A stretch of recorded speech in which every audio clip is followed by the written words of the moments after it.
And hello, everyone! It is Friday, which means it is time for another Paint and Slay with Lauren, who is, hovering above me in her window, and myself, Muse.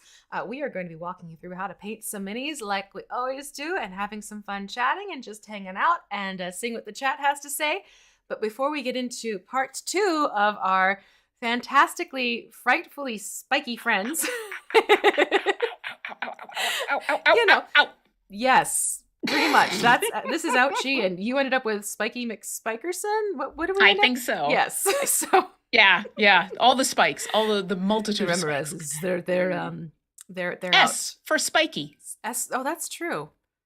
I just noticed that. I just noticed that. Yeah, we do have an S curve happening here. Very cool. But before we get it's Friday, folks. You're getting me on a Friday. Before we get into continuing to paint this lovely Remorhaz and getting them done today, we have a couple things happening in the game for the news and stuff. So, Lauren, what's going on? What's happening? What's going on? Well, first I will start with the wonderful Martin as our moderator today for this stream. He's going to be taking care of all the back-end stuff, all the really important things. And if you have any questions for either of us about Remorhazes, about painting, about Idle Champions, about, weekends, go ahead and ask. Put question in big capital letters in the chat so that Martin can grab it and put in our little backstage chat, because I like looking at chat and saying, hey, Wolf Eat Dinner, thanks for subscribing. I hope you enjoy your emotes. But every once in a while, I'm attempting to not get bitten by this thing. So if I miss it, Martin won't. He'll put it in our backstage chat. Also, Albert Orkira is out, and she's adorable. She very, very, very, very adorable. She's adorable and big. She is big and adorable. So this actually came up during Griddle Champions, so I figured I'd give the short version. Why does she look like this? Well, if you watch Idle Champions Presents Court of the Raven Queen, she ended up in a emo type outfit to try to look as Shadow to try to be as stealth. She was trying to be as stealthy as possible, which for Orkira is basically not very stealthy at all, but she tried, and it included adding a lot of feathers that she was given to from donations from ravens that Penelope helped her with, and a few feathers from Dahani, because we were helping out Chaka. And then she got polymorphed into an owlbear for a little while, and so she was an owlbear in a owlbear in a Shadowfell skin covered in black feathers. And thus, that came out on Wednesday. You can go ahead and enjoy it. Also, you still have the weekend to get Dungeon Master in your game in the event that's going on right now. So join me in spending the weekend and getting as many Dungeon Master chests as you can find. There you go. Okay, so that pretty much takes care of this week's FYIs. So now we're going to get back into working on Ouchie and Spiky. I'm just going to call them that all day today. Oh, look at that little... Okay, so we've Not too close to my eyes, or else I will not have eyes anymore. That's an ER visit. Let's not do that one. So we basically took care of base colors, a little bit of some fun little stippling, and we ended off with a wash, which, gasp, yes, I know we did a wash, which in the more traditional lineup of mini painting. But today we're going to do some dry brushing, some detail work, and hopefully we can also get the base all taken care of, because if you're unfamiliar with these creatures, they tend to live in cold, icy environments like Icewind Dale. So yeah, we're going to give this a snowier look as opposed to a blue base right now. So if you're ready, let's get started. Ready. Let's get it started. Yeah. We are going to take ultramarine blue, ultramarine blue, and we're going to use this as a dry brush, and we're going to put this on the underbelly area. Okay, so we're going to keep it on the underneath, and then just very lightly we'll do it on the fins. What we don't want to do is obliterate the stippling that we've done. So you're going to hover your brush lightly across the top so it'll catch the raised portions of the sculpt where you see the spines of the fins. Oh, yeah. So we're going to focus that just there. So just keep it to under the belly and along the underbelly. underside of the fins. We're not going to do anything to the back with the ultramarine Okay. or the back of the fins. Okay. So Okay. that is the plan here. We're going to go straight up ultramarine blue because Okay. we want to raise the color of that blue just a little bit from the dark denim that we have right now. But we also don't want to have this a super, super light blue because I work off of the official artwork and I have a little reference photo on my second monitor. So if you notice in the official artwork, it's a darker blue on the underside because of like the shadowing and all that stuff. So I'm playing with that. Yeah. For funsies. And I'm going to actually use, I am going to, if I want to speak clearly for the captions. I mean, once again, it is a Friday. It is a Friday. I am going to use a smaller dry brush in this case for when I'm going to go under the belly because it's a more narrow scape that you're working with. So that's just a little quick tip there for which brush you want to use. And again, dry brushes, you dip a little bit into the paint and then you remove the excess on a paper towel and then you hover it across and you're going to bring out the details that are sort of raised up higher on the sculpture of the miniature itself. And if you notice here, there is some texture kind of floating around here. It shows up in various bits of lighting when the shadows catch it. Dry brushing helps make them even more noticeable instead of relying on natural light and shadows. Now also, I am not going to pull my brush straight up. And now I have a Paula Abdul song stuck in my head. That is a non sequitur. I'm not going to pull the brush up. I'm actually going to do sort of a diagonal pull because then I can catch the texture. Since it goes up and down, I can catch the texture a little bit better without filling in too much. But it also, a diagonal sweep will give you a little bit more control on your miniature as opposed to trying to go across. Okay. Yeah. Sorry, that makes sense. Yeah. Yeah, because there's like the up the spine, there's like a center spine, but then there's also those little tiny ridges that are all over the place. Exactly. So you can see I am taking this on an angled sweep and already the texture is now coming up a heck of a lot more, which is what you want. But this is why a smaller brush is crucial. The other thing you can do is when you get to the legs that are sort of more open, like give me a hug, you can also put this on the bottom of the legs. But the forbidden hug legs. The hug legs, the ouchie legs. Well, actually, that is redundant because this is ouchie. The ouchie legs. Ouchie's legs. Which are basically all the legs. Every leg. And now the fun of trying to get under the head with the dry brushing. Yep, that is a thing. You may even find it's easier to do like I'm doing. I'm going to do one side and then I'll turn this over and get the other side. Okay. So there's a little bit more,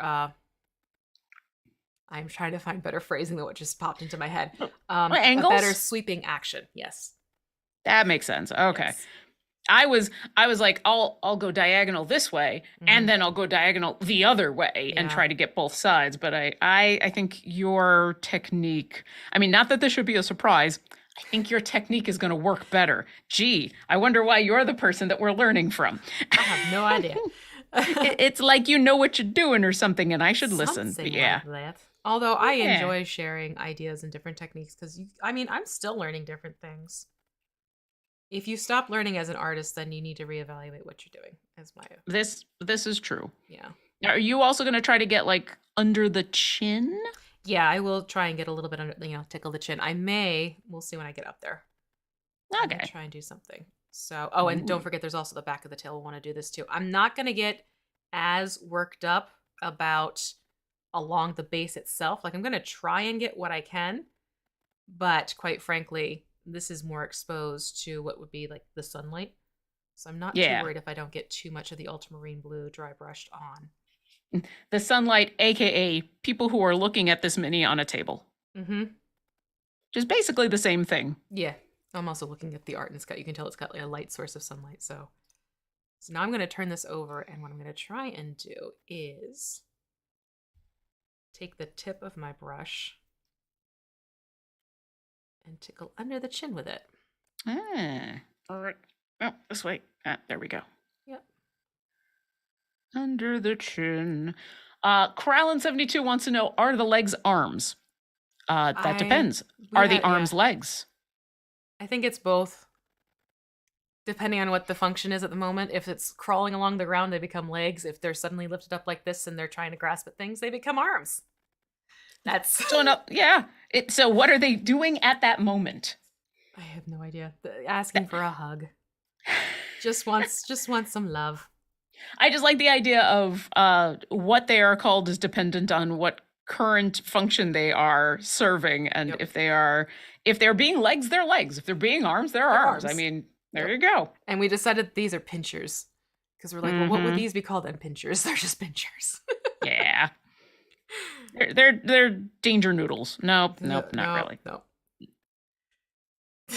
I love how we always end up this like, wait, what part of this creature that is totally fictional and not actually real can we call a real body part? It's a fun exercise, especially for when you DM, because eventually you want to be able to say more than just the toothy maw. And so having realistic-ish terms for some of these creatures is it's fun. It gives me a little bit more fun when I'm describing horrific things. And then also it gives my players more fun if they want to do like a called shot or if they want to make fun of something, you know. Give them a word to hang on to. Yes. Fingerless gloves. Poor guy is freezing. Listen. Give him fingerless gloves. Give him fingered gloves so that when I'm holding him, he's not poking me. How about that? Right. I'm all for those old-fashioned granny knitted you mittens. Yes. You know? Yes. I want a pair of that. Let's do it. Okay. My next D&D character is going to be a granny who knits mittens for everybody, including the monsters. I could actually see my legit character granny doing that. Just like, you need a little something warm on those hands, darling. The only reason you're so upset is because you're cold. Eat a little bit and then go ahead and put the mittens on. It's fine. Have some hot chocolate. Put these on. You'll be ready. Not a problem at all. Yep, I love this character. I'm here for it. Yep. She was so much fun to play for that Extra Life game. I will happily crank out Granny again. I will happily come up with a reason for you to crank out Granny again. I will DM this game to make Granny happen again. It'd be great. Just Granny wandering around like taking care of everyone. And it doesn't matter if it's like a creature or a monster or a PC. She'll just be like, here, you need a little something. Well, you know, if I take care of you and then you're still gonna be an awful, awful monster, then you know, then you need to be, give just cause. A little whooping. Then a whooping must happen, and then you come back to me, and I'll take care of your boo boos, and then you'll feel better. Exactly, I'll patch you up, no problem. She's a cleric too, so it makes sense. So she can do both. So Legendary Dragon 75 is asking you, V, have you been painting miniatures for a long time? I have been full stop painting for a very long time. I have a background in arts, and much of what I learned as an artist with more traditional things like, canvas and paintbrush and oils and et cetera, has helped me translate into painting miniatures. Painting miniatures in and of themselves, probably about, what year are we in again? The year of 2022. 5-ish plus years in earnest painting miniatures. The year of earnest 2022. Yeah. I did move to a slightly larger dry brush so I can get the underside of these fins. Because sometimes a smaller brush, when you're trying to float, will work against you. That's what I've been doing here is I've been hardcore working on these fins. And I mean hardcore as in like nice and slow, because I'm not often one to say I'm proud of what I did, but damn, I'm proud of my stippling. Stippling, you did. So I don't want to make that stippling go away. Rightfully so. Actually, I could look at my YouTube channel and do the math. I could do that. Basically, you could do that? I could take my first video and subtract about 6 months, and that's how many years I've been earnestly painting miniatures. There you go. Also, Kralin72 says, please do more live D&D. Aw, thank I would you. love to. Yeah. Absolutely. We've got plans for some more D&D coming up. You know, we've got a couple of plans for fun things. Yes. And of course, a familiar quest is coming back. So Mhm. that is going to That'll be fun. But yeah. Okay, there we All go. right, So I think I've hit the, if I I'm do more, it's not going to be dry exactly brushing, it's same. going to be painting. So now I have the underfins done up, and you can see that texture a heck of a lot more than before. Oh yeah. So that's the beauty of dry brushing. So I'm gonna get this in the water and rinse my brushes. And now what we're gonna do is we're gonna take that ultramarine blue that we still have on our palette. We're gonna add a little bit of. Do I want to do Stonewall Gray? All right, no, we're gonna take Dead White. All right. Take it back. Take it back. Take it back. We're gonna do some Dead White, and we're gonna aim for like a nice sky blue, Okay. like a nice summer day sky blue. Oh, I forgot to grab my mixing brush. Mixing. Oh, I didn't say mixing brush. You were asking for brushes. You know what? That should be something that just becomes standard in the stuff I pull out, you know, because it doesn't have to be a brush to do mixing with. I've just designated one of my giant brushes that I never use for anything as brush for mixing. Yep, very fair. Sky just a blue. little bit lighter. I'll show you a swatch on my hand in just a second. Perfect. I'm getting there. Okay. I'm getting towards the sky. Right now, I've kind of got the buffalo sky, which is still threatening with lots of snow, and is a really deep color for some reason. I knew what you meant, though, when you said buffalo sky. Actually, yeah, northeastern coast sky, and where the clouds are threatening. Like right now. It's been raining all day. I'm just like, cloudy, rainy day here on the East Coast.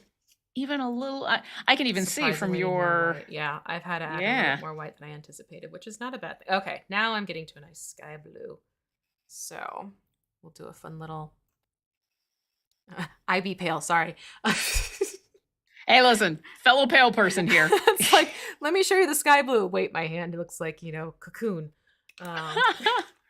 Okay, yeah, I've got a little bit more white to add to this about party. The tone I want to go for. Actually, I don't wipe that off, so I'll get myself in trouble. And I'm gonna go for this go around. I'm actually gonna jump to the big brush. And the big dry brush? The big dry brush. Ooh. The BDB. Big dry. The DB Sweeney? What? The BDB. Big dry brush. BDB. There you go. I had DB Sweeney in my head because I was, off of nowhere. There's been the trend on Twitter going around of, hey, talk about a TV show or a movie that only you remember. And the one that I came up with was Strange Luck from the late 90s, which I'm sure some people remember, but, that was mine. I was thrilled to see Christina had put in Zoobly Zoo. Like, yes, someone else has seen that. Okay. Yeah, there were a couple that people were putting down that I'm like, I actually think I know that. That's a real show? I thought I made that up. Zoo, magic and wonder are waiting for you. I very much remember the theme song. Well, while we get going on I see you are on the top of the fins. I am starting on the top, and I'm going to work this on the top portions of the body. All right. So while we're doing that, it's all, the whole top portion of the body? Whole top portion of the body. Excellent. While we're doing that, hey chat, what's a TV show that you remember that you think is one of those shows that no one would ever remember? I am curious, because there's a lot of them. There are. Especially those of us who grew up in the 70s, 80s, and 90s when TV got weird. TV got interesting for a period of time, yep. Yeah. And not in a bad way, definitely interesting in a fun way, but... shows that every once in a while you're like, how did this end up on the air? I don't understand it. How did that happen? Yeah. Plus, public television had a lot of fun on their own, individual channels, I think. Oh, yeah. IXI, T-Mac IXI says Zaboomafoo. I don't know that one. Zaboomafoo? Zaboomafoo. Ooh. I did not hear of that one ever. Keith G says, Greatest American Hero. I do remember that one. Believe it or not, I'm walking and that's all we're on going to say. Yep. That's all you Yep. get. Love it, love it. But yeah, that's a good one. That's a good one that It every is. once in a while, if it Yeah. comes up and the youngins, to get off my lawn, people are like, wait, this was a show? Uh-huh. I love how Uh-huh. Legendary Dragon 75 says Murder She Wrote, which I don't think was a show that people didn't know I about, but is loved it. also another show Oops. where you can definitely tell who knows Angela Lansbury from what. Mm-hmm. You know her from the Broadway stage? Do you know her from Disney movies? Or do you know her from Murder, She Wrote? Where do you know Angela Lansbury? I actually watched Angela Lansbury in, what was it, National Velvet? Oh Yep. yeah. That's how I first encountered Angela Lansbury, was National Velvet. She played the older sister, quite vain and full of herself. Mm-hmm. Yeah. That's I re- that's my memory of her.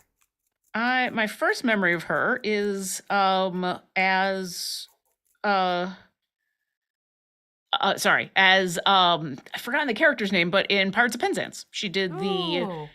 because she was a Broadway person, Mhm. and she was the Broadway person on for Pirates of Penzance back when it was Kevin Kline and Rex Smith and Linda Ronstadt and all those There you people. go. And yeah, and then the Murder She Wrote person. Let's see. Forever Night, Knight by Cat Lord Joe. That sounds It familiar. does. Premises? Yeah, give us some more to go on because that Yeah. sounds super familiar. TTRP Gifts is in chat and loved Hey! Zumafu. So we've got at least So, one other okay, person confirmed. who knows what that Zumafu is. confirmed. Okay. See, this is where Brick- I'm gonna be like jumping around on YouTube tonight and be like, so this was this one, and what was this one? Yeah, this is what they were talking about. Oh yeah. Yep. Stumeric says just you and me, kid, which that I don't recognize. No. Bricklayer Tim says Silverhawks. That I do. I do remember a little tiny bit of that. Idiot Controls someday. Dear John. I don't even remember what it was about. I just remember Yes! putting together a model train set in my living room while my dad was watching it one evening. Yes. I remember that one was one that my grandfather used to watch. Holy heck, I haven't heard that name in ages. That's not the spin-off, the MASH spin-off that's Trapper John MD. No, that was actually called Trapper John MD. Yeah. Okay, all right. I'm like, is Dear John the show that I'm actually thinking of? Let's see. Trick 413 says The Wizard, all about Toy Maker. All about the Toy Maker. Oh, interesting. Okay. You put that down there and I'm like, oh yeah, that movie with Fred Savage and the Power Glove. That's a different thing though. That's a different thing. Else entirely. Ooh, Sayf2 says, do not adjust your set from it's a 1960s UK show. Yes. Ooh. It is. That one I don't know. That's kind of exciting. I thought I had caught up on all of the older British TV. Yep.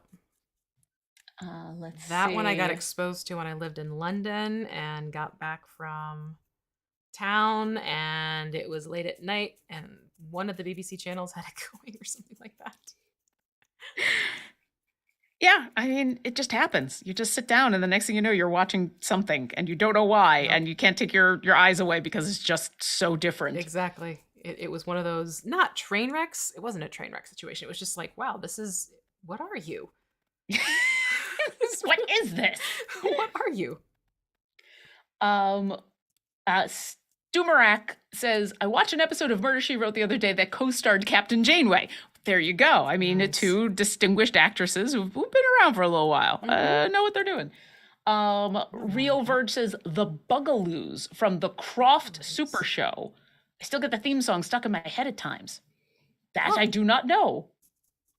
I'm fascinated by this, darlings. Truly. Oh, okay. Apparently, Forever Night is a vampire looking for redemption. Interesting. Okay. I think I remember. That sounds so familiar. I'm gonna have to look this up. I'm sure it's one of those things where if I see a picture, like a screen, was it a screen cap back then? It would probably Oh, I mean, it would be old school screen cap. Yeah. It'd be like, hey, I'm going to take my wind up camera.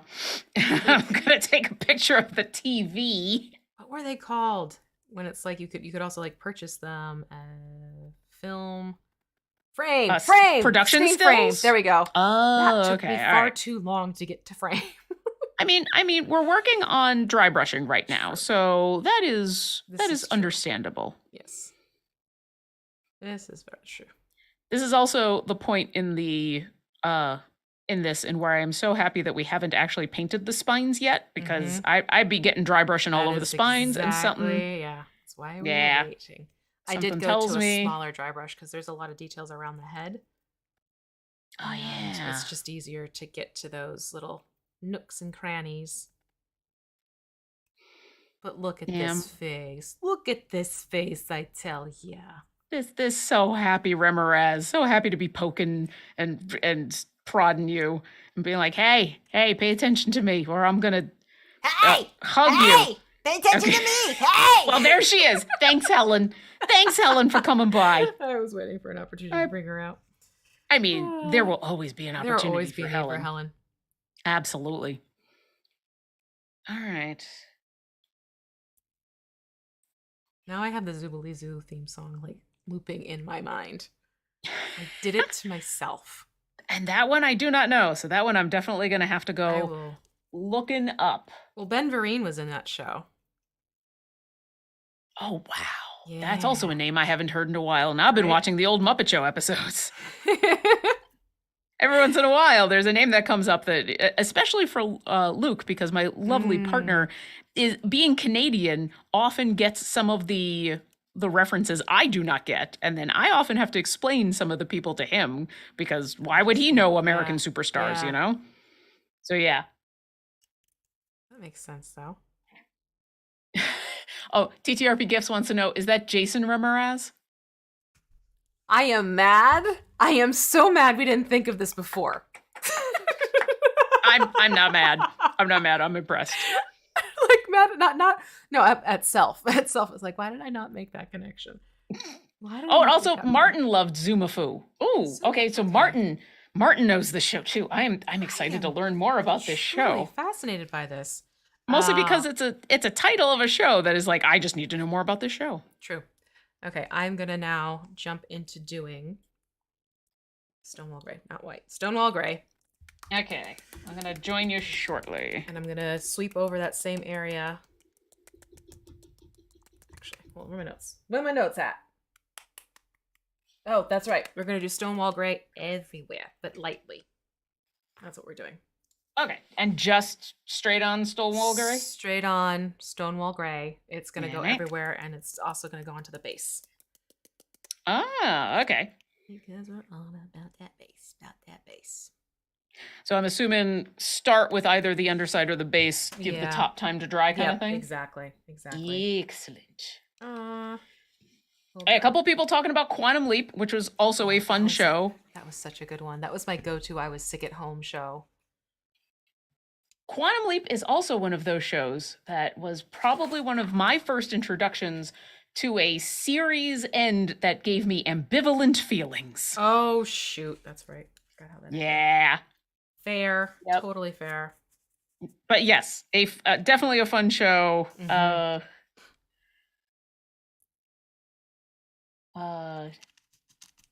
Everyone's still talking about Zumafu, and also Dark Angel came up again. You know what? Did you do any Stonewall Gray yet? Not yet. I was literally. Oh, okay. I forgot this dries darker. Oops. Add white to it. How much? Equal parts. Okay.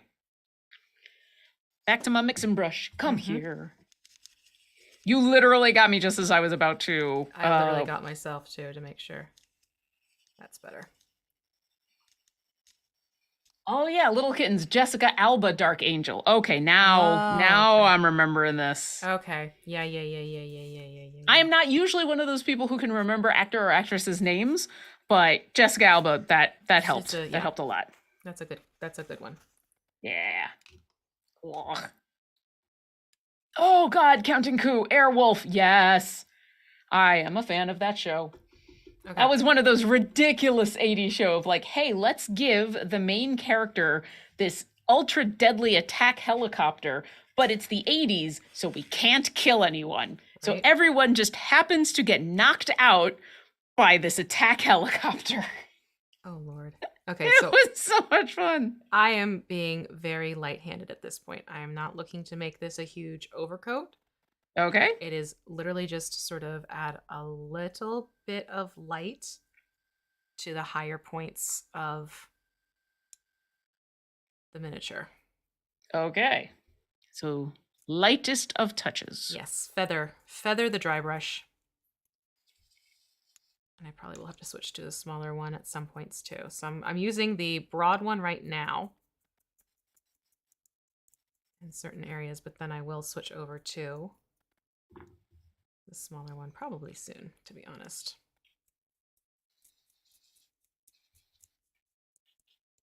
I'm trying to be like extra careful with how much I've got on the brush because you want it almost, well, no pun intended, you want it almost dry.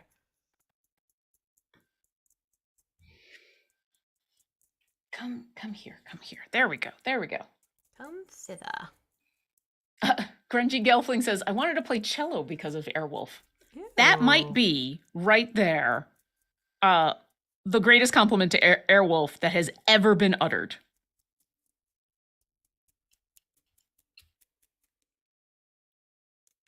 There we go. Trying to think of other shows that I vividly remember, but I don't know if others did.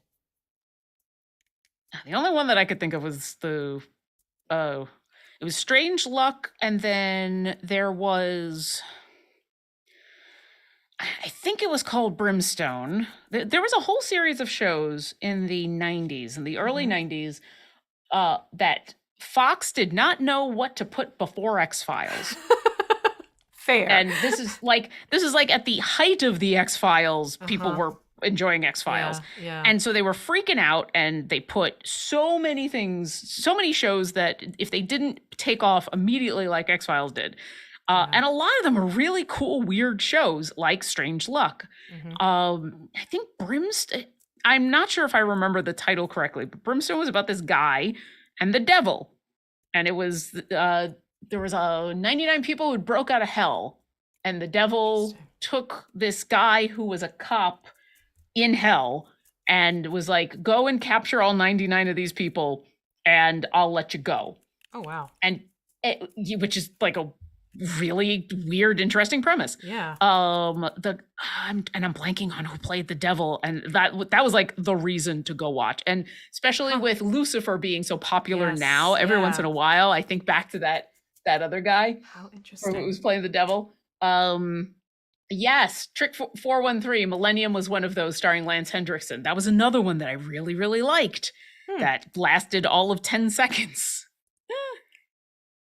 Oh, Fox Dead Like Me. That was another one that I really enjoyed. Oh, yeah. Yeah. I don't know how many people would remember Dead Like Me. It was so witty. I never watched it, but I do remember the show. Yeah, so it was just so super witty.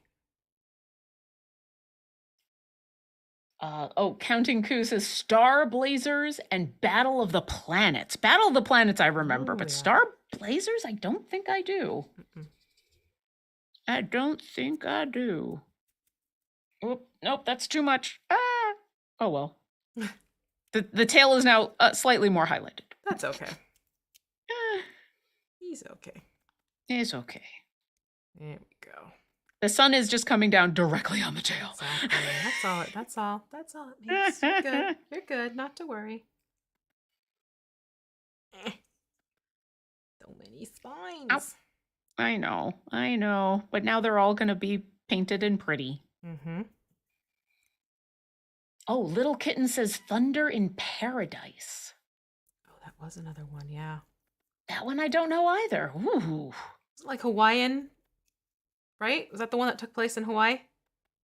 I mean, that sounds correct for Thunder in Paradise, but like I'm just totally blanking on anything. Hogan? Is that the one with Hulk Hogan? What? How do I not know about this show? This sounds ridiculous. It also sounds like the 80s. Yeah, well, that's just it. It was an 80s show, I believe. But Oh, Little Kitten says 2 former Navy SEALs work as mercenaries with a high-tech boat. That really was like 80s was former yeah. mercenaries with one really good high-tech thing. It was Knight Rider, it was Yep. the A-Team. Yep. It was True. kind of Dukes of Hazzard in a really weird way. And yeah, Hulk Hogan and the Superboat. Was I right? Apparently so. Yeah. Why do I remember this? because the 80s were weird. And yes, Rysong 10 V with Max Singer. So I was just thinking about this the other day because there was V the movie, and then there was like V was one of those weird things in where it was a movie, but it was also like a short run miniseries kind of thing. And then it was also a TV show. And I remember all of it. And V was one of those things, and I don't mean V, I mean the letter V. It was one of those shows that I actually thought I had made up in my head for a long time. Oh, funny. Because it's such a weird show. And then, yeah, eventually I found out, no, what I'm remembering actually happened. That and was that wasn't, yeah, no, they're lizard people. Yep, lizard people took over the world. Oh, God, that's right. Now I remember that one. Yep. I give them credit for not dancing around the whole, will they take over the world? Won't they take over the world? No, they just took over the there was a whole season that was just, oh crap, we are now the resistance. Yep. It sucks to be you. I'm pretty sure that show does not hold up in any way, shape, or form. Speaking of holding up, I'm also holding up the legs as I take this mixed Stonewall and Dead White Gray, and I'm going to actually be a little bit heavier handed on the base now. Okay. So you can see I am putting a lot more on this. I'm doing more of like an overbrush. Oh, okay. I will join you. Yeah, Kralis 9, they remade V recently. I heard about that one and I just never went to go see it. I think it was a full movie they remade. Interesting. And it was one of those like, all right, this is something from my childhood that is not necessarily a sacred thing to me. Like, I don't care. But I also just like, I had such apathy towards it as well. I have feelings of meh. And I'm not necessarily somebody who's going to go to the movie theater unless it's something I really want to see. Yeah, that's or I really want to support in the theater. So right. Very fair and a valid approach in my book. Yes. And Counting Coup, usually when I talk about the V TV series to people who have no idea what I'm talking about, they think I'm talking about Alien Nation, which is also a very underrated show, although it might not hold up now. It is interesting to see of those old shows what does and what definitely doesn't stick around for longevity purposes. Yeah. Hey, even the Muppets have have those shows. Have a couple of episodes where it's like, what? Yeah, those fun episodes. You know, Luke and I will sit down to watch an episode or two, like, you know, as we're eating dinner or something, and then the warning will come up, and we're like, oh, it's one of those. Ooh, and it's never. It is never oblique. It's never like, oh, it's never that we get to the end of the episode and we go, I don't know what was the problem there. Right. You always know. Yeah. It's very obvious. Yeah, so pick up on it. Yep. But a lot of the humor of the Muppet Show still holds up, and the Muppets themselves still hold up. Oh, yeah. And Gonzo is still awesome. Yes. Gonzo for the win. And also the guest stars that they had on that show on a regular basis. Some really good ones. Oh, geez, so good. So good, and then like good in either like the prime of their life or just after or just before or, you know. Yeah, just that's super true. good. Yeah. For various reasons, what have you. Yeah. Yeah. So you can see I'm just kind of.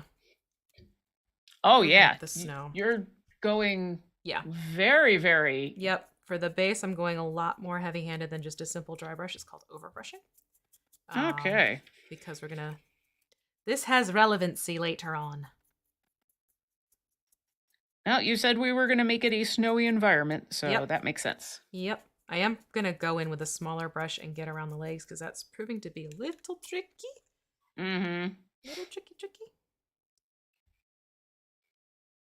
Oh, for the Muppet Show, we just got done, and I have to think they did this on purpose, Oh. but one episode had Christopher Reeve, back when he was playing Superman, and then the next episode had, I've just lost her name, Wonder Woman. Linda Carter. Linda Carter. I kept having Linda Ronstadt go through my head. I'm like, she's awesome, not Wonder Woman. No. Not the person I'm talking about. Yeah, so in a row, we got to see Superman and Wonder Woman. Oh, fun.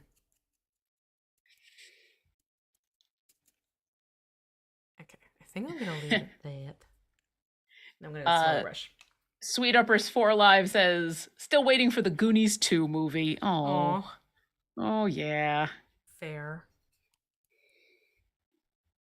All right. I might not have gone. I actually ran out of the color. Yeah. Because, but I definitely got it way more white than that's great. was. But Right. it's not. Perfect. It's not quite an over color, I think, but it's getting there. It's getting there. Excellent. Oh, Rysong 10. Speaking of Buck Rogers in the 25th century, I will admit that I know more about that from Duck Dodgers in the 24th and a half century. Was my jam. Amazing. I'm here for that. I mean, it's the other reason why anytime someone talks about Spelljammer, instead of some of the other jokes, what I'm hearing in my head is pigs in space. Yep.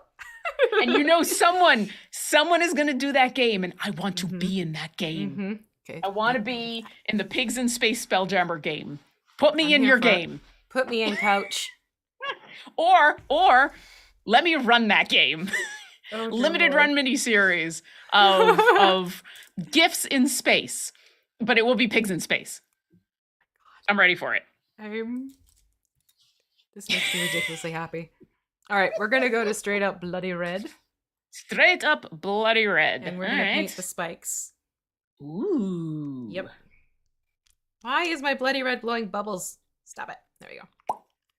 That's just like blup, blup, blup. All right, I think this is the moment I get to use my new tiny brush. Ooh, teensy tiny. I splurged the last weekend and I bought a tiny brush. I need to. That was my splurge. I shifted my seat and now I need to shift my camera. Oh, Counting Coup. How about some Hardcastle and McCormick? Oh, jeez. That's another one. And Little Kittens with Chips. Well, now we're just talking about... I'm not mad at this. This is just my childhood coming to haunt me. Haunt? Yeah. Okay, haunt. Yeah. Yeah, we're gonna go with haunt. I'm not against it. I'm also here for it. Oof, and now we're at that awkward point where the both of us are trying to do tiny things with tiny brushes. Living space. Yeah. But this is why I saved these for after we just did a whole bunch of dry brushing. Because otherwise you just run into an infuriating, how do I get there from here? And it's not easy. Yeah. Nope. Totally makes sense. Yeah.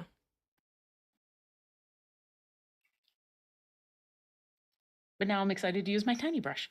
There you go. Yay. Ooh. Garwar says, if you want that kind of show, but in a modern series, go watch Peacemaker. It's very much wild 80s show meets modern production. Yes, I've been hearing that about Peacemaker. I just haven't been in the right sense of humor, I guess. I don't know. Like, how sometimes you see a show, you're like, not today. Yeah. Like, you want to, but you're just like, not today. So Luke has watched Peacemaker and has loved it. Awesome. And a lot of my experience with seeing movies or TV shows that are not my jam are walking into the living room and he is watching them on the TV and I watch like a little bit of it, which is great, because then I can I can walk away if I need to, but also like he gets to enjoy it and then I get to enjoy his enjoyment kind of thing. Yes, I understand. And Peacemaker has been one of those, and where I walk in and I watch for a little bit And then eventually some of the violence happens. And I'm not Mm, usually a person who is squeamish about that kind of thing. You know, when I know in advance that, right. all right, this is an R-rated show or this is going to Yeah. have some violence. And for whatever reason, I'm just not into that show. That's fair. And see, I think that's why, because I have also heard it's like, hey, you have to, it's my friends who know me and have watched movies and shows with me and they give me heads up. Mm-hmm. I take them seriously. Um, I mean, God, I watched Alien with Eugenio and Dan, and Jesus. I think I walked away at one point. I'm like, nope, no. Yeah. I can't Well, do it. and that's, completely fine Yeah, because not all media needs to be for everybody. yeah.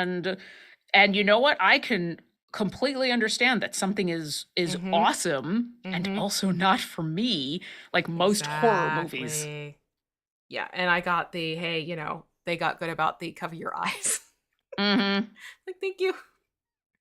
But yeah, that's what I heard about Peacemaker. Can get a little violent, and Mm-hmm. I just scenes like that stress me out, like to the point like I get agitated and it upsets me. I don't know Yeah. why. I've always been that way. Just the same way, like there's certain comedy I cannot watch because I become like so anxious and mortified for a fictional character. Yeah. I can't do it. That kind of not awkward comedy, but I've forgotten the word for it, but I know what you're Yeah. talking about, and Yeah. where you're basically just laughing at someone being Yeah. uncomfortable. Yeah. I can't. It doesn't sit well for me for some reason. I don't know. It's just I've always been that way. Yeah.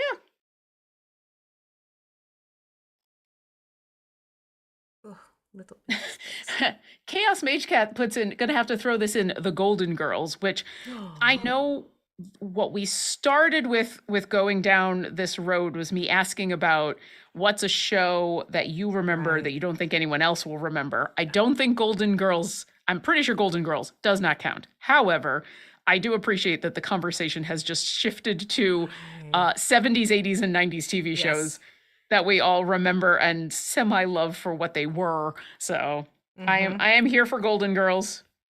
Thank you Thank for you being a for friend. being a friend. And again, that's all you're getting. Sorry, Yep. folks. You get like the first. Thank you, Betty White. Sorry, folks. Yep. I somehow managed with these spikes Mm-hmm. in one direction to manage to miss getting any color on it. Everywhere interesting. else, I like accidentally dry brushed or painted or something, Huh. except for Right there. underneath them in going up the back. Fascinating. I don't know why. Every time I look at the back of one of these spikes, I'm like, did I just get a lot of gray on that? No, Maybe? nope. I No? just managed to miss this. How did I miss this? I also just now looked up and realized you and I are painting these spikes in a Very different completely ways. different not direction. Technique? I'm Approach? yeah, I'm going down the back one at a time. And you are obviously doing like side. Side and side and side is basically how I Okay. wanted to approach it. Though I am gonna get these two upper spikes just done because they're singularities, so Yeah. just be easier that way. Kind of feel like I'm painting fingernails. Yeah, that makes sense. With the red. Yeah. It does stand out a lot, and Yeah. it is like pinkies. Okay, I gotta go It's a from lot the of camera, pinkies. sorry. I cannot paint with a camera in my face and this little spike. For some reason, they don't want to play nicely in the, Yeah. This is the moment where I'm gonna do the thing. I'm gonna take a stretch. wiggle, wiggle, wiggle, wiggle, wiggle. Yeah, because I definitely can do the hunch thing if I'm not Yeah. careful with these little ones. Oh, completely. Yeah, basically, I painted up one side and I'm going to flip it over and paint the other side back down and then loop back up is sort of how I am approaching these spikes. Whereas I'm just doing them one by one. Which is totally cool. Yeah. I think your way might be slightly more efficient, but I think if I was to do it that way, I would miss a whole row of spikes. It'd be one of those Yeah. where you look at it this way and go, perfect, perfect, perfect. I just didn't paint any of that. Yep. That's I think I totally would do fair. that. Yeah. So I'm just going to do one spike at a time. One spike at a time on Spiky. It sounds like a TV show. One spike at a time. Yeah. This is That's the the new... sequel to. That's the Spike sequel for Buffy the Vampire Slayer. Speaking of TV shows, yes. Very one day at a time, though, for Spike. Or one night at a time, really. One night at a time. There we go. Oh, God. One night at a time with Spike. Yeah. That'd be amazing and horrific all at the same time. Although Angel got his own spin-off series, so why not Spike? I think, yeah. Why not? All right, as I hit the S curve on this, the spikes get bigger, which makes it easier, but now I'm in the S curve, which makes them harder. There's also a couple extra ones that pop up. Or no, take it back. That's the other row. They just have an odd curvature. Yeah, well, but you're right that there's the two at the top, the two singles. Yes, there's the singularities at the top. The singularity. The singularity is at the top. Yep. And you can see I'm doing a little steeple trick with my pinkies. I'm using my hands to anchor each other so I can steeple my pinkies, press and put pressure, and then I can kind of control a little bit better as I get these spikes that are awkward to reach. I'm doing something similar, but I must admit I'm also doing some bracing on the Remorhaz, which is why every once in a while you hear me go, Yep. The ouch. It bit me.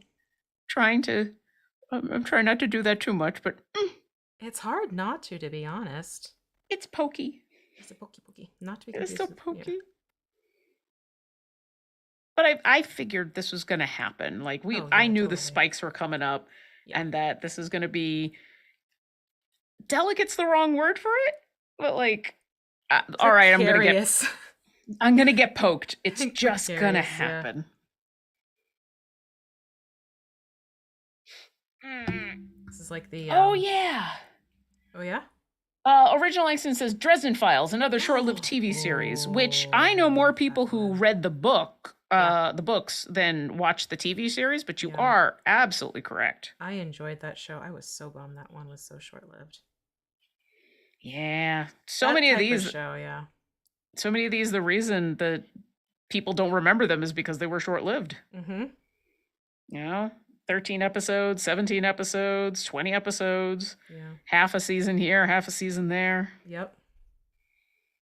It sucks. It sucks when shows are not really given a chance to get off the ground because TV shows get antsy.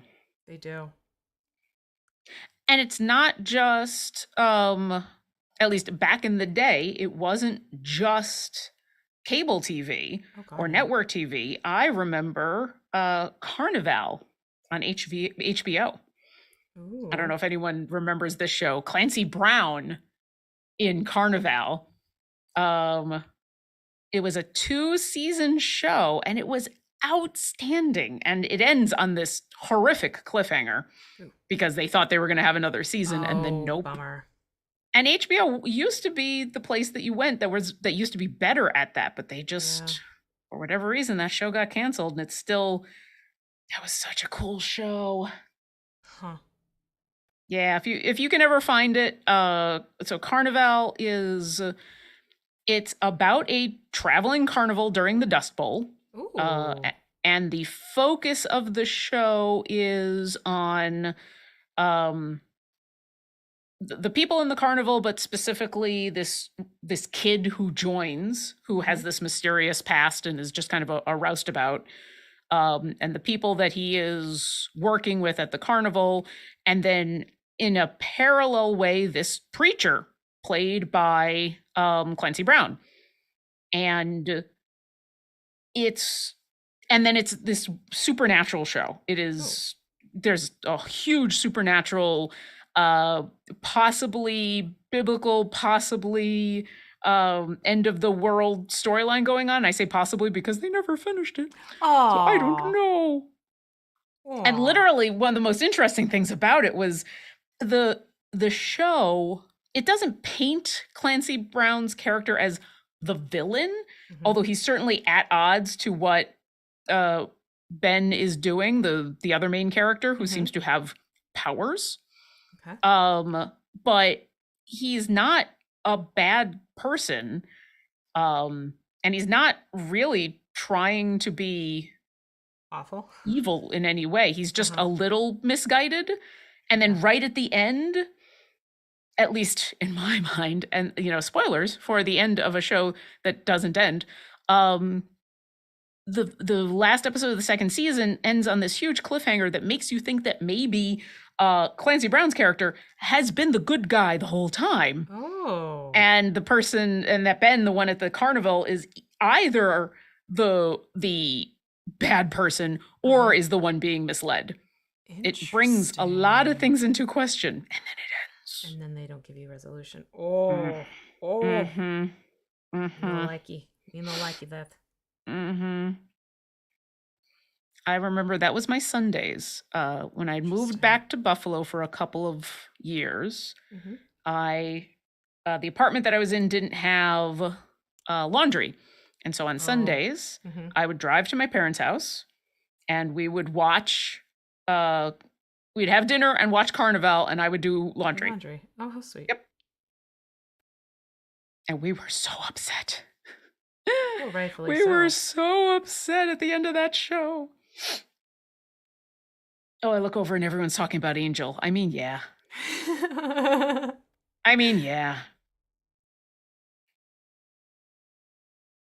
Fair. Do I even need to say any more? I am almost there. I'm 3/4 of the way there. Okay.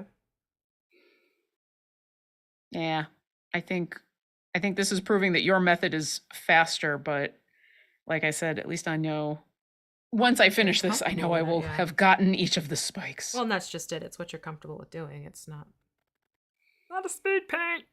Absolutely. Yeah, we've still got a whole other hour. Yeah, we do.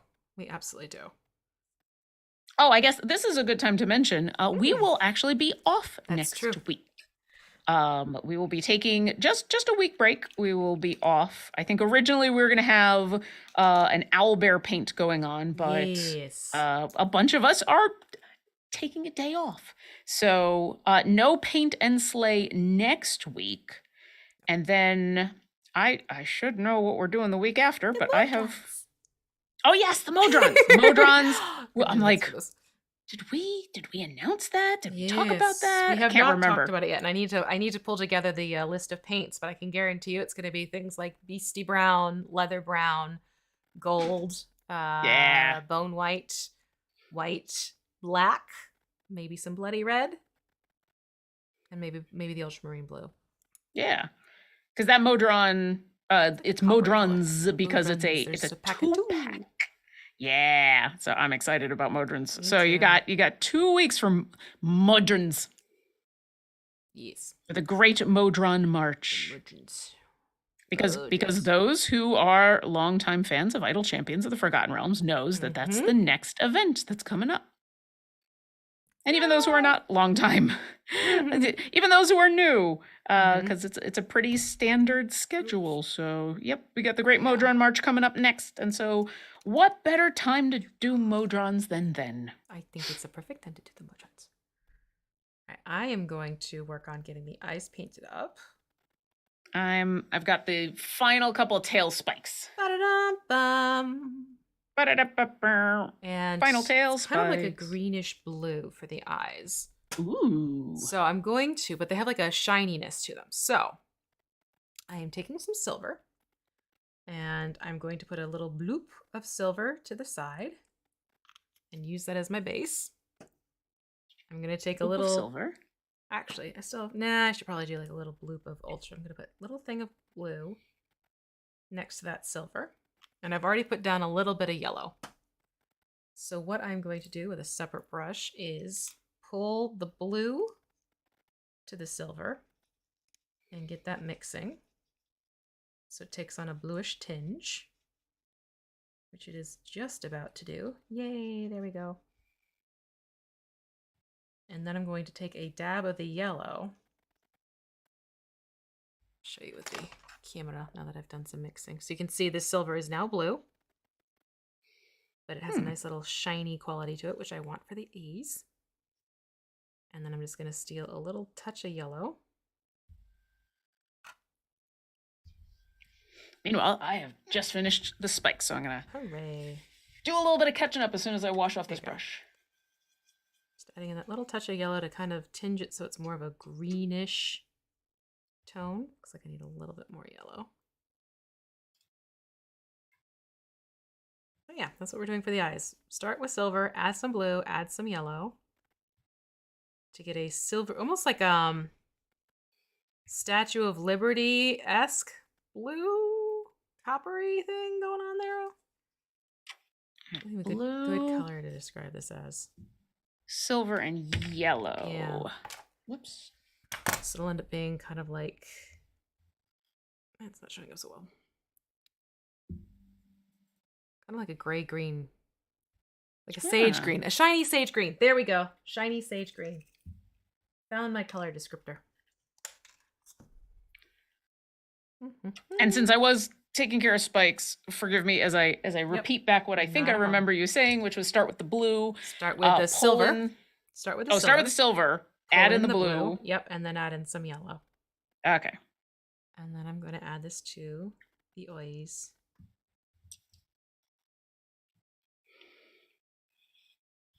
Ay, ay, ay. Can hear you mixing. Yep. I got my mixing brush going. Meanwhile, while I'm stirring, Turiel D says Spike's actor's name narrates audiobooks now. Been listening to him narrate the Dresden Files. Well, there you go. Talk about the crossover of everything that we've been talking about. I was just gonna say that's like everything. Yeah. Wrapped up into a little package for us. Oh, and Ringwald 23 brings up a show that I'm still hopeful for.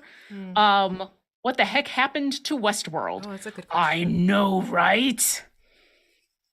I honestly dropped off in the second season. I know a lot of people who did. My partner included. Luke said he had a hard time keeping up with what was going on. Yeah. And like the order of things. And for whatever reason, I did not. It hung there. Yeah. But yeah, like that second season was, I thought it was super cool. I thought both seasons were super cool. And, tiny spoilers, it ends on a cliffhanger. Now, those shows, like the first one happened before the Panini, and the second one, I think it came out at the beginning of the pandemic, so they must have just finished it. And so my hope is that the reason we haven't gotten a season 3 yet is, because of filming concerns. Right. But yeah, I want more Westworld. All right, I hiccuped a little bit, so I'm going to try and fix my little hiccup. And Evil Turnip Tea brings up a good point that we're kind of all dancing around. Remember when you had to watch a show at a specific time on a specific day, or you missed it, or you taped it? Horror. And you could only tape it if you had a tape machine and you had tapes. So yeah, true. I remember. I remember. All the things. Oh, and then Sailnit says, I got my first set of dungeon tiles and wanted to find out how to make the builds sturdier and ended up on your YouTube video showing how to do that. It was super helpful. Thanks. Yay. Aw. I'm catching up with some stuff that came in when I was focused on spikes. Yes.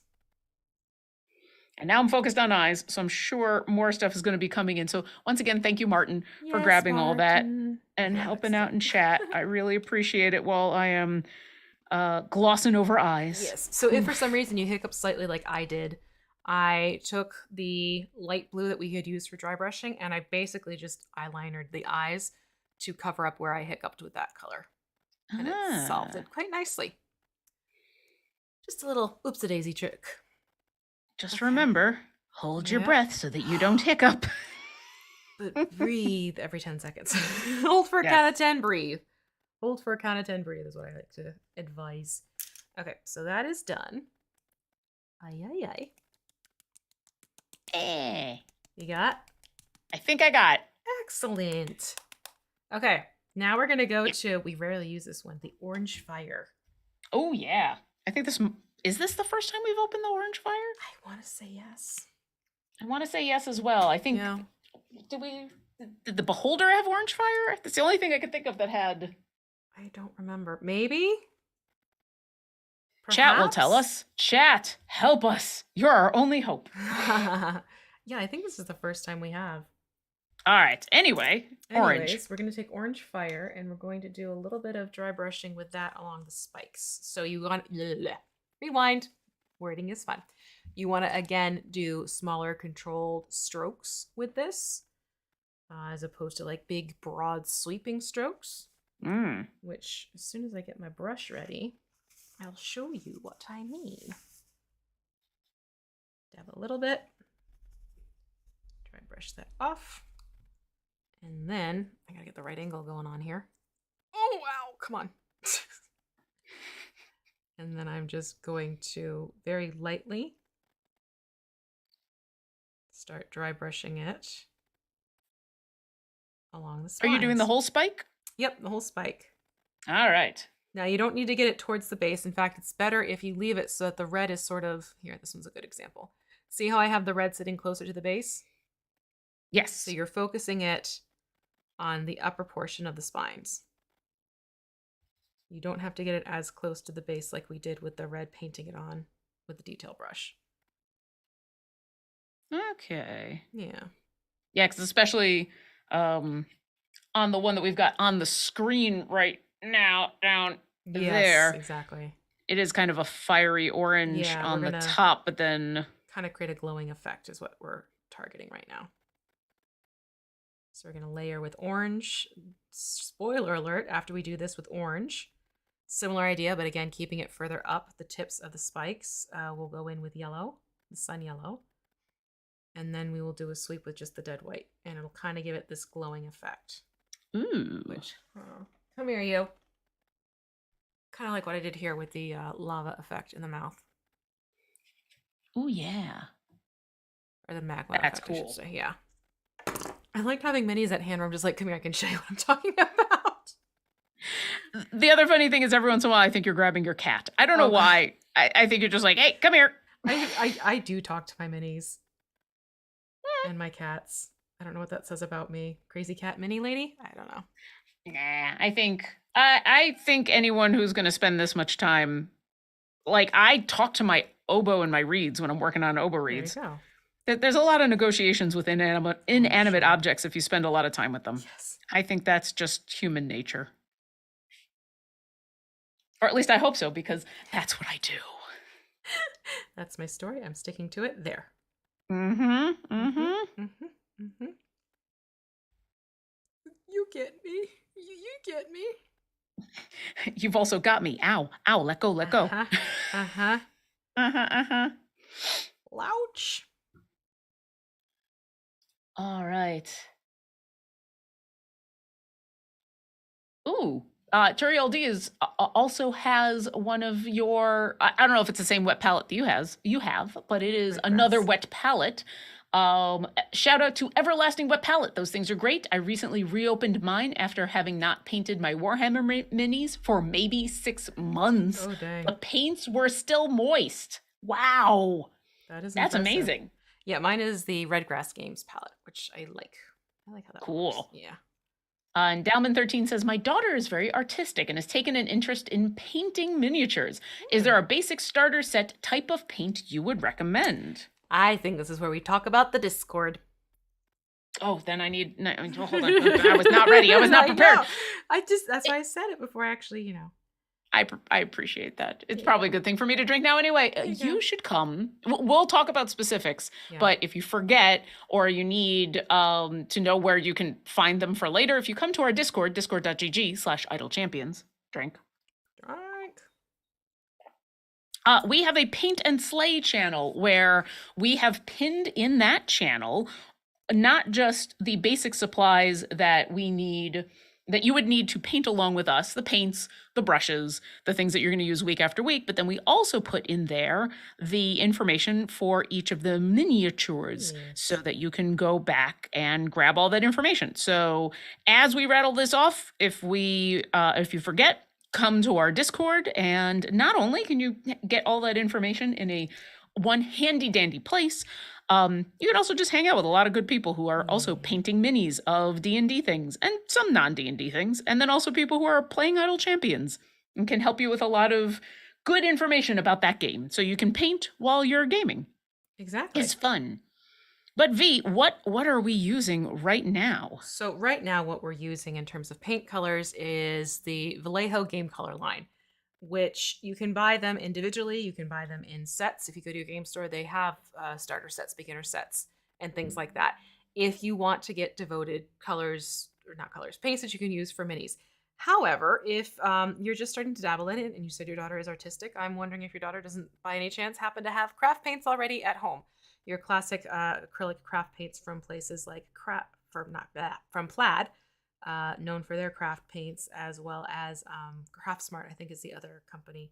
But you can start with acrylic paints to see if you like the concept of mini painting in and of itself.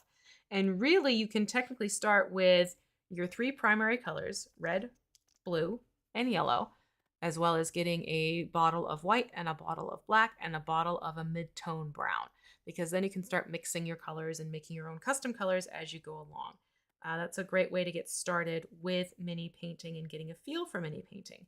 And then you can get some starter brushes. I highly recommend. These are from Plaid. They are the Mod Podge hobby brushes. So they come in a bunch of different sizes, different bristle styles, flat, round, beveled. Those work out quite nicely.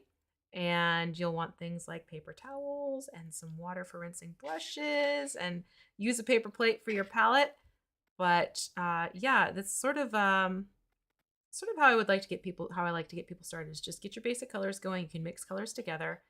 If you want to, you can get the specialized sets from really any game color combination or mini painting brand type of paint, whether it's Army, Citadel, Vallejo, what have you. But yeah, that's sort of how I would say get started. And then in terms of what kind of minis to start with, I tend to recommend going for monsters. Monsters tend to be a little bit easier because they're bigger in size. And then once you're comfortable painting and figuring out how the paints work on miniatures, because it is slightly different than working with paint on paper or paint on canvas. Once you get a feel for how that works, you can then move into smaller miniatures like PC miniatures and, well, small classification, small minis. Smaller stuff. Yeah. Like gazers and that type of thing, and familiars. And also, I'll throw in some advice that I usually give for people who want to get into D&D in general, because usually one of the first questions they ask is something along the lines of, what's the best class to play? Like, I'm going to get into D&D. What kind of class should I first play? And there are classes that are a little easier, especially at lower levels, to just pick up and run with. Oh, yeah. But my suggestion is always, well, look through the player's handbook and look for the one that looks super cool. Yes. Look for the one you are going to be excited to play. Because if you are excited to play the character, then if it happens to, be a spellcaster and you need to pay attention a little bit more to the spells, or, work a little bit harder to understand how a power works, you're going to be excited to. You're going to be interested to. And so it's not going to be a chore. It's going to be, I get to learn how to do this cool thing that my druid, for example, can do. So if you happen to have, if she's going, I want to paint a mini and I super duper want to do a dragon. Do a dragon. Get a dragon. Get a dragon. Get a dragon. Yeah. And if you don't want to buy like a big dragon, you can get like a young, the young a youngish. Ones are great. Yeah. So there you go. I will throw in my 2 cents into that as well. It definitely helps to have an interest in what you are painting. Yeah. Same with D&D. It helps to have that interest in, Yep. like fighters and um there are certain classes that are just slightly easier to manage at the lower levels because they're a little more straightforward, or they're not spellcasters. But, if you got someone who really, really wants to wizard it up, Do it. Do it. Wizard. Be a wizard. Be a wizard. Be the wizard you want to be. Be the spellcaster you want to be. Be the monk you want to be. Have that fun. I'm convinced I have missed a spike. I'm playing that game too right now. I'm just going to continue to turn this in circles. Yep, I did. Right through here. I've missed a couple. Oops, I missed Titanic Kobold Selmers. First off, awesome name. The name. Second, asks, where is this creature from? I'm new to all this, kinda. Do you want to answer where the physical object came from, and I can answer the D&D question? Because I'm not sure which one you're asking, so we'll answer both. So the miniature itself is from WizKids D&D Nolzur's Marvelous Miniatures. It is one of their larger minis. I think this one is $14.99. You can find it at your local game store if you have one nearby you, so you can go and check that out. Or you can also go online and pick it up at places like shop.wizkids.com, dndmini.com, Amazon, or Miniature Market. Just make sure you're getting the Remorhaz, not the young Remorhaz, because there's two different versions. But this is where you would get it. And it comes primed and everything like that, so you can just jump right into painting. So that is the miniature spiel as to where it came from. And as for the monster itself, a Remorhaz, I believe you find these right in the basic rules. So I will go ahead and just grab a link to put in chat. And for our people at home who can't click on that link, it's a huge monstrosity that's usually found in, snowy places. And you can get it right in the monster manual. It's one of the 5th edition creatures that are fun to throw at your party. They're nasty. They're a CR 11, so throw them at a significantly geared party. Yeah, but they're super fun. They are amazing. And what's next? Because I think Oh, perfect. We are on the same page. So now I'm going to switch to yellow. We're going to do the same thing. We're going to dry brush this on to the spikes. Just straight yellow? Straight up yellow. And we're going to do the same thing. We're going to float this a little bit higher up than where we had. It's almost like candy corns. A little bit higher than where we had started with the orange, which was higher up than where we started with the red. Also, thank you, Irene UK, who says Minnie's already looking amazing. You guys did such a great job. Thank you. Thank you. Appreciate Sorry to interrupt if you were still giving... No, it's basically just keep it a little bit higher up on the tip of the spike area. All right.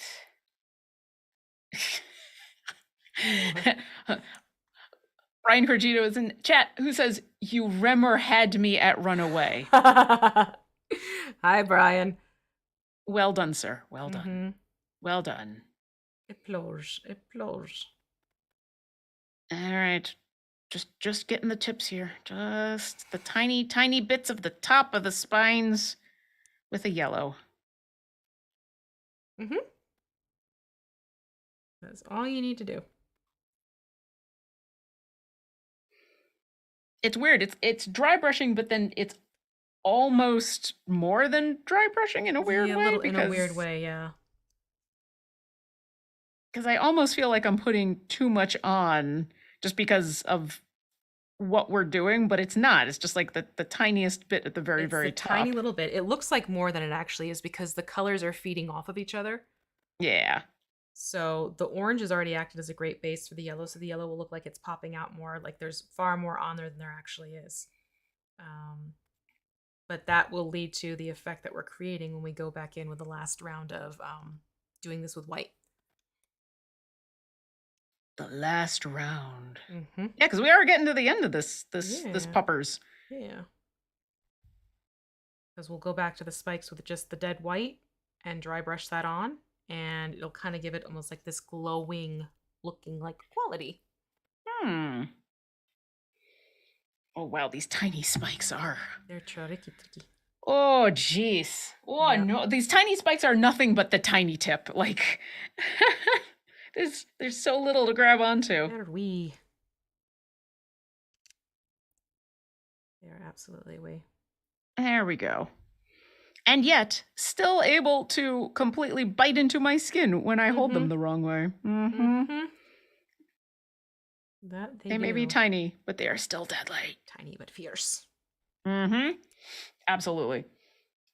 Sorry, I'm trying to also keep a track. Ooh, apparently I slipped.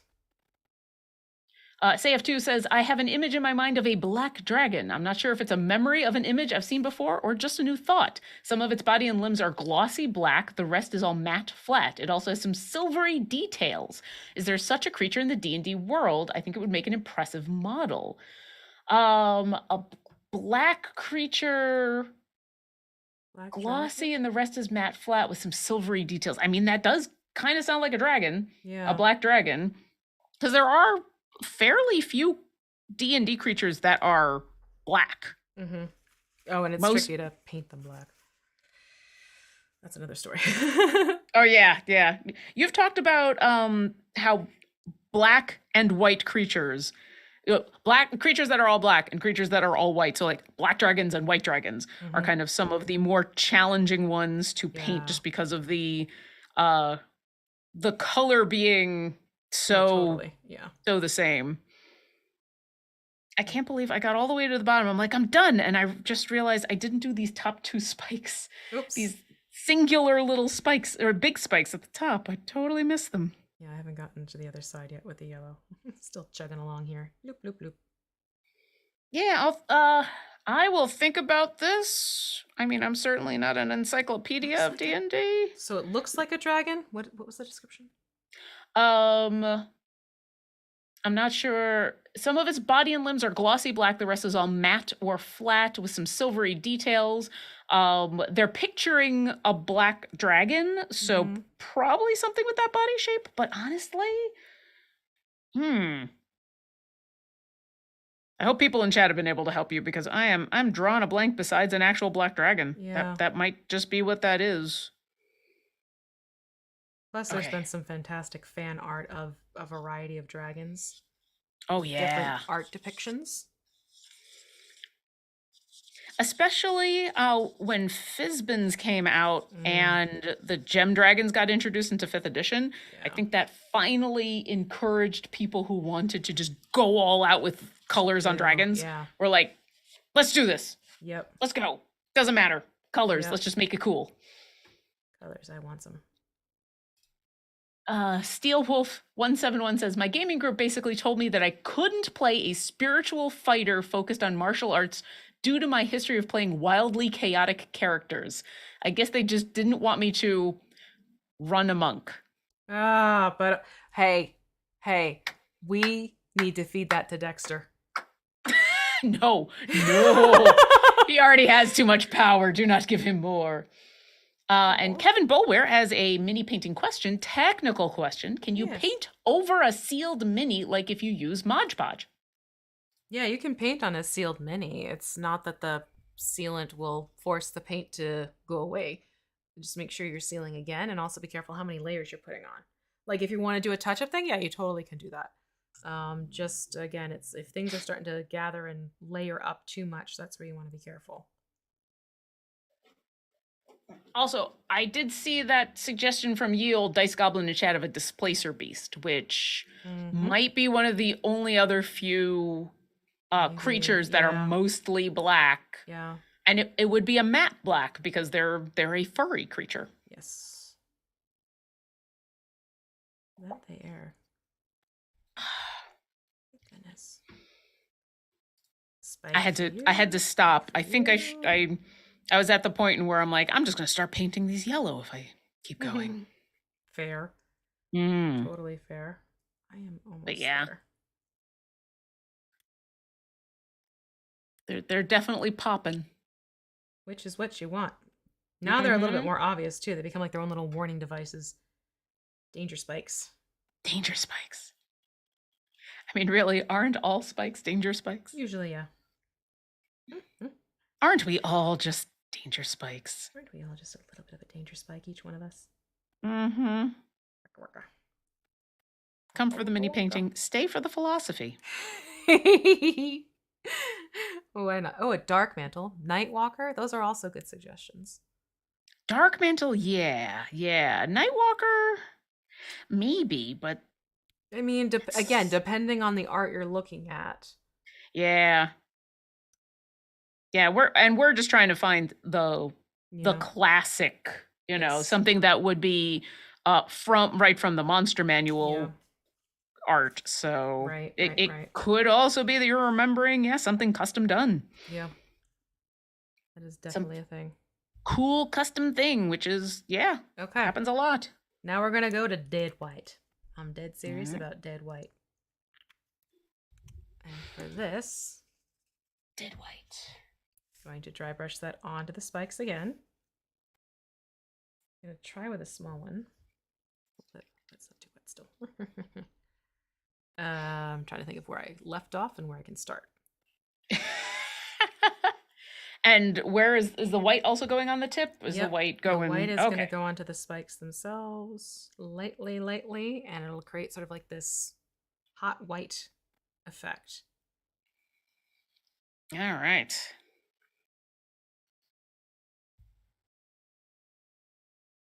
These tips are getting all the love today. Mm-hmm. Tips of these spikes.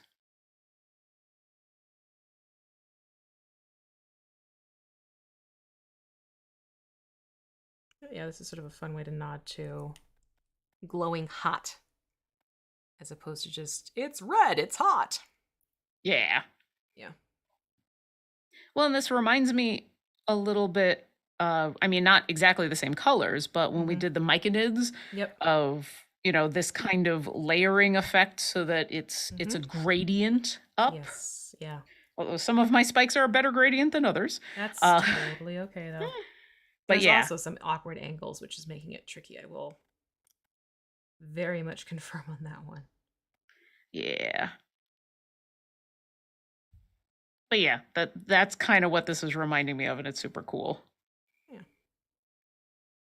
Yeah, you could just paint them orange and be done. Mm-hmm. Well, why not? Why not have the fun with the spikes? I like that little extra touch of glowing effect. Oh, sorry. No, I understand. I had to turn it over so that I could get at the little ones on the tail, and then it had to get in one of the last. Yep. Because we're almost done. One of the last little ouchies. It's a mwahaha moment.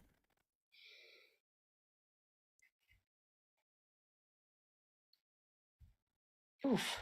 God, I gotta look at this in a weird way because now that I'm putting on white, I've got paper towels all over my desk, and so it's hard sometimes, depending on the angle, for me to see what's going on. It's like, wait, did I do that? Did I not do that? Get it? No, that's fair. Totally understand what you're. I've actually started to test the dry brush on my hand to make sure I don't have too much paint on my brush.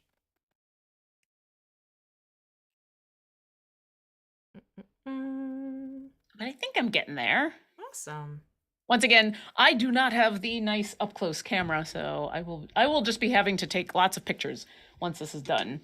And fortunately, for the past couple of weeks, there has been a significant amount of sunshine when we are done with the show, which makes it a lot easier to take nice pictures because natural light is always better.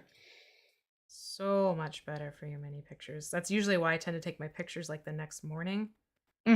Because by the time I'm done, it's evening-ish, so the sun it's on the other side of where my windows are, type of thing. And it's like, meh. Yeah. I'll wait until the sun back on my side. Once the time change happened, the sun is right there. When it's 2:00 Pacific, it's right by my window, which is great when it's cold. Yes. It's awesome when I'm taking pictures. It's not as fun in the middle of the summer. So I'm going to enjoy it while I can. There you go. And for those of you who are joining us for this final half hour of the Remorhaz paint, welcome. Yes. Thanks for joining us. We are finishing up the Remorhaz, and we will be off next week. There will be a rerun. There will be a. We're going to be rerunning the Ice Spider with Masood Hook, who joined us for that episode. So yes, that was a fun one. And that was a 1 episode paint. So if you do want to jump into painting minis with us, and let me grab a drink. Come to the Discord, discord.gg/idlechampions. You can find all the information that you need. And then we will be back live in 2 weeks with Modrons. Yeah. And I must drink. Drink. I can't drink. I have no drink. And I'm not drinking my rinse water. Do not drink your rinse water. No, I don't recommend it at all. Don't do it. I mean, I have in the past, but still. Modrons, more problems, says Turiel D. I mean, we'll see. After Spiky Boy here, I am hopeful that the Modrons will not be nearly as much difficulty as... Yeah. Less ouchie. Definitely. Absolutely. Especially since I think it's a monodrone. Monodrone and a tri... I can't remember what the other one is. I want to say it's was it tridone? How's it Yeah. I just don't remember if it's one. Yeah. But I don't think it's not a sharp triangle. No. At least the art isn't. No. And monodrones are spheres. So we're going to have a chance for lots of spheres.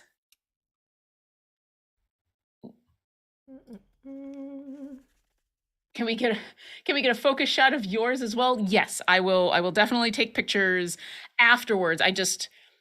I don't have the close-up camera that V does, so like I can hold the mini kind of at the it's a face cam. Yeah. So it wants to be here, and it's one of those that is good in where if something gets in front of the camera, it won't automatically like do that weird focus thing and where all of a sudden everything's blurry because the camera doesn't know what to do. It just goes, I'm going to focus right about where you're going to be, which means if I go way back here, I don't know if I can go far enough away, but it does mean I can't really get anything super close in detail. But yes, I will take lots of pictures with the camera that can actually show them off. It can be tricky to get a good focus on minis, especially with things like, the light is changing constantly on my side, which is why you see me moving things around today. Yeah. But also, like, I have to sit and I will manually adjust my settings. Speaking of manually adjust, on my camera in and of itself to get a better focus thing. So you need the right kind of camera to get the right kind of focus on a mini, without question. Some work better than others, and I have a Logitech Brio, which has been quite good to me, both for facing me and also for my minis. Okay, so that is the spikes. Yeah. All said and done. And now we have, let me see here. I think it's the base we have left, right? I mean, that would make sense to me, but...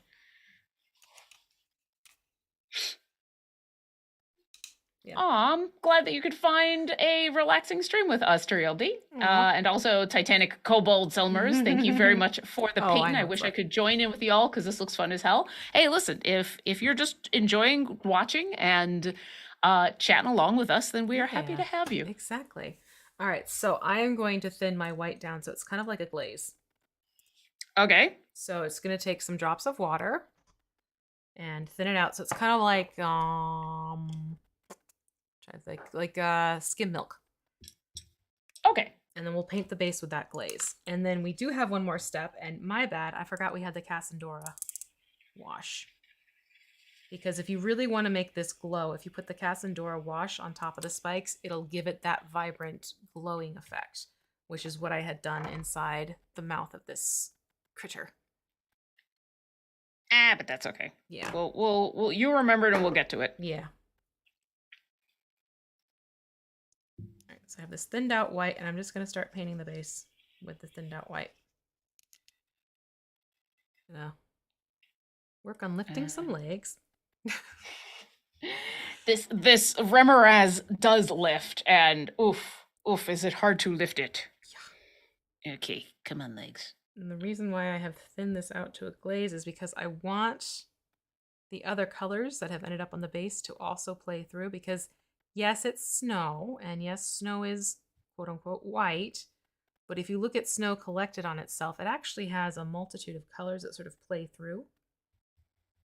So I want those blues and the grays to kind of subtly come through, and it'll give it a more interesting base color as opposed to a flat white.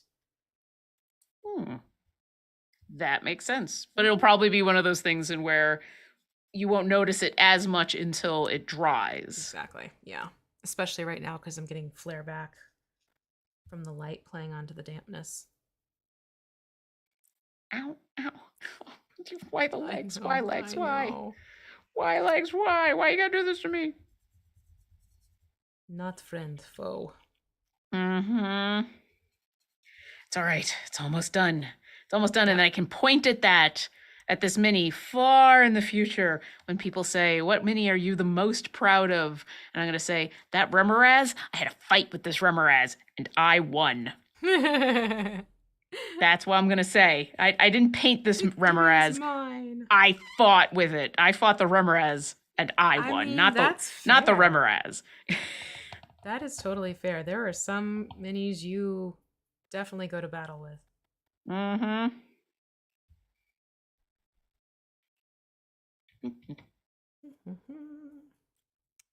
Oh, did I just splatter myself? No, possibly. I didn't. Okay, good. I thought I did. I don't see any white, but I am a very pale person. I'm a very, very white person myself. So if I did splatter myself, I might not notice until I get into the shower. Be like, where'd this paint come from? Oh, yeah. Oh, that's right. The base. Oh, yeah. Thinned out white for the base. Oh, time to lift these legs. Okay. Oh, also, I should mention, since we are getting towards the end of today's episode, now be a good time to get in any last minute questions you've got in about mini painting, about Remorhazes, about Owlbear or Kira. If you'd like to ask about Owlbear or Kira, which you should all be buying because Owlbear or Kira is adorable. I'm not saying that because I play Orkira on TV. Yes, I am. And go ahead and put those in chat with question, big capital letters. And the wonderful Martin, who's been doing an amazing job, will grab it and stick it into our backstage chat because I am too busy fighting with legs to look at the chat at the moment. Amen to that one. So yeah, put those in there and we will get to those shortly. I've just got one more leg. Ooh. That's a leg that I might have pulled a little too hard on. Okay. Oh, maybe I fought the Remorhaz and I was I won in a way that is going to break a leg. Okay, I'll be careful. If it's okay, you can always go in and just do a little glaze of super glue. Sort of reestablish. Sturdy it up. Yeah. I think I'll be doing just that. It all the others were like, to pull up, and then that one was just like, hi. That one waved like Helen was saying hi. So yeah. Hello. I may go back to that one and make sure that it's not gonna fall off. Fair. Totally fair. Or maybe it'll fall off and I'll be like, yeah, this Remorhaz had already gotten a fight with a bunch of adventurers and it won. Okay, so you can see as this is drying that you're getting yes, it looks white, but you also get this subtle undertone play of the grays and the blues showing through the glaze. So it just kind of gives this type of a base a little bit more interest when you're trying to do a snowy look. I'm just going to let that dry now. But you can see that's starting up. I need to put my legs back down.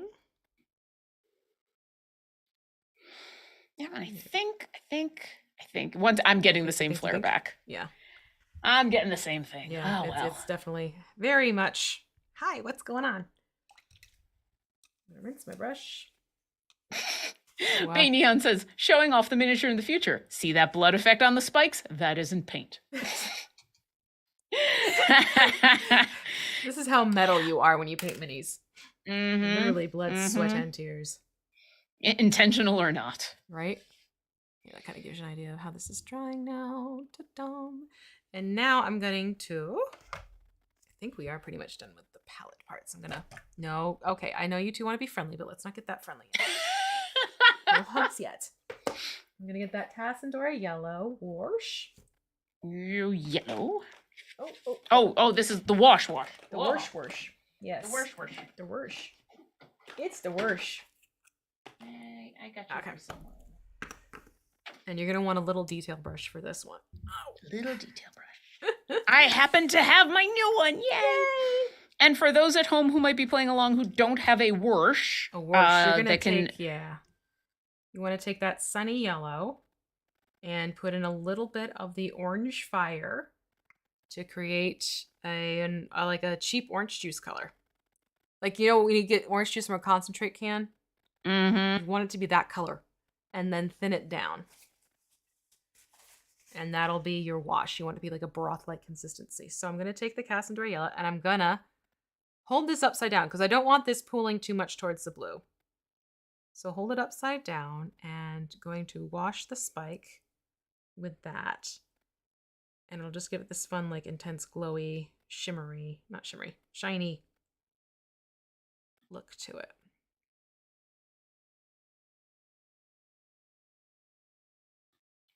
And we're doing all the spikes? I don't know why I thought we weren't I don't know why I even asked that we've done all this to all the spikes. I don't know why suddenly I'm like, well, but maybe we won't. But what if we don't? Maybe this is the one in where we're only going to do the spikes on the left side, huh? I don't know. You only get one shot. Ooh, hold on. Camera has drifted slightly on me. There we go. And I've just had to hold this by the base, and so now there's some white all over my hands. Oh, shoot. And that's okay. That's just fine. Once again, I'm a pale person. It's not that bad. It's hard to tell. And this is pretty easy to wash off. It is, yeah. Especially when it's still fresh. Like, after the show, I usually take a moment, and I'll go wash off any paint that ends up on me in just a little soap and water, and it's gone. It's real easy. Yeah. And I saw the end of this conversation, so I don't know exactly who was talking, but I know someone was reassuring someone else about, it is just paint. If you're unhappy with how it looks, we say you can always paint it over. Yeah. 100%. You can strip it. You can paint over it. Once again, it's just paint. Exactly. And sometimes if you make a mistake, you look at it and go, you know what, that wasn't what I was intending, but I'm okay with it. I've done that a bunch. And if you look at it and go, you know what, that wasn't what I was intended, and I'm not happy with it, then you can, strip it, or you could just wait for it to dry and paint over it. It's just paint. It will remove. It will be something you can tweak and fix. Yeah. The only time I don't recommend stripping a mini is if it's your first mini. Keep that as a reminder to yourself for how far you've come. Aww. That's the only mini I will not recommend you strip down and try again. I will recommend you buy the same model and try it again, fresh, but keep the first one. Always keep that first one. Aww. Yeah. That was such a sentimental thing. Aw. It's true, though. Oh, thank you, grumpy old putz. Who says the base on my mini looks amazing. Not all of it is showing off. The pictures will actually do it a little more justice about how some of the blue and gray is coming through a lot more. Yeah. But thank you. And do I remember correctly, we're also putting this inside the mouth? No. No, not the mouth. Okay. That was the other creature who had it put inside its mouth that you're thinking of. Ah. The Earth Elemental. Yeah. Yeah, the Earth Elemental got the treatment inside its mouth. Oh, Wolf Eat Dinner asks, is there any wash or technique you would recommend for clear ice effects? I've always worked with primed models, but wanted to experiment with an ice base. As in clear, let's get a clarification here. Do you want the paint to be clear, or do you mean that the miniature itself is clear? Because that's going to change my answer depending on what you mean. Well, and we've, as we wait for that to come through, because there is a delay, we've talked about doing a gelatinous cube to show off, that question of, wait, how do you paint a thing that is see-through. Right. Yeah, because it definitely Uh, is a thing. yeah. They say the minifig base is clear. Gotcha. Okay, so when it comes to doing miniature bases and you want it to keep its clear effects, you absolutely do want to work with things like very thinned out inks and washes, because those let the light play through a heck of a lot better than if you go in and you try and use standard paints like what we're using today. I would definitely take that approach. And also things like some metallic paints or some special effects paints, they also tend to run a little bit more clear so that your spell effects don't get corrupted and your clear effects don't get corrupted and get opaqued by the paints themselves. That would be my recommendation for you. I've done it numerous times with a variety of different minis with clear factors involved. As I'm saying, it's like, do I have one nearby? Kind of. Kind of. Okay, come here. Mm. See if your dragon's gonna come out and fly over and say hello to everyone. So this was not a perfectly clear miniature. This was a translucent plastic. But what I did is I went in with metallic paints to bring in the details. This is after the factory. This is not how you will get the standard sapphire dragon. Little caveat there for people who are like, oh, I want that sapphire dragon. You can buy the mini. You can do what I did, which is paint it over again. But you can see my hand playing underneath. Basically, what I used for this one was a bunch of thinned out metallic paints and dry brushing technique, just to kind of bring out more of the detail without making the miniature itself go fully opaque, so that the light can still play through it underneath and through. But again, washes, really thinned out inks, and all of that for your clears are the way to go. And Wolfie's Dinner does say that is beautiful, and it is. That is super cool looking. Thank you much. Right. You know what's also cool looking? A Remorhaz.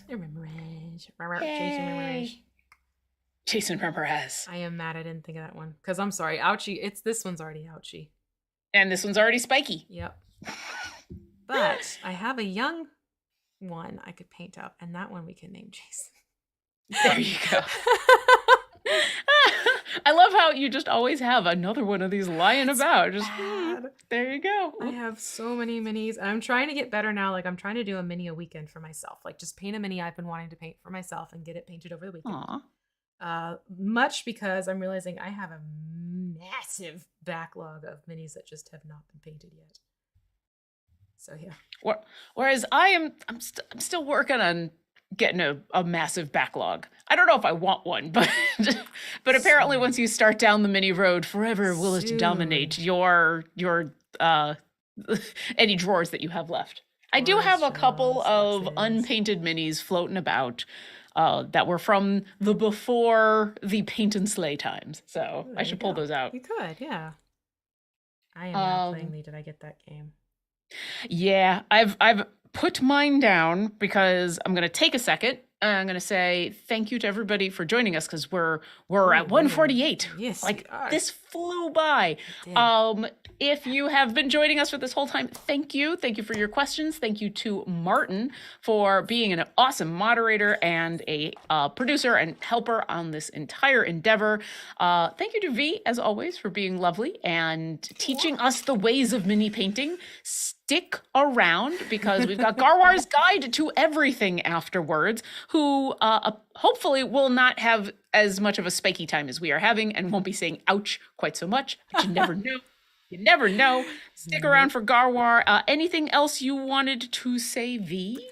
I will quickly say, because there's still too much happening here, I'm not going to be able to show you how to seal this up, but you can absolutely seal your miniatures. Again, my go-to is Mod Podge Ultra, both in matte and gloss, in which you can take the top off, dip in a paintbrush, and paint your different miniatures depending on how you want the finish to look. And that will happen probably tomorrow for me, because I do have another few miniatures that need to get sealed coat. And that is something that can be done later, but you want to make sure your paint is dry. But this is the completed version, all set and done, ready to go and terrify the players on the table. Yay! And possibly you, if you also are going to paint this one. But anyways, that's pretty much it from my end. So I'm excited. So thank you, everybody. Have fun with Garwar and have a lovely weekend. Yes. Bye-bye.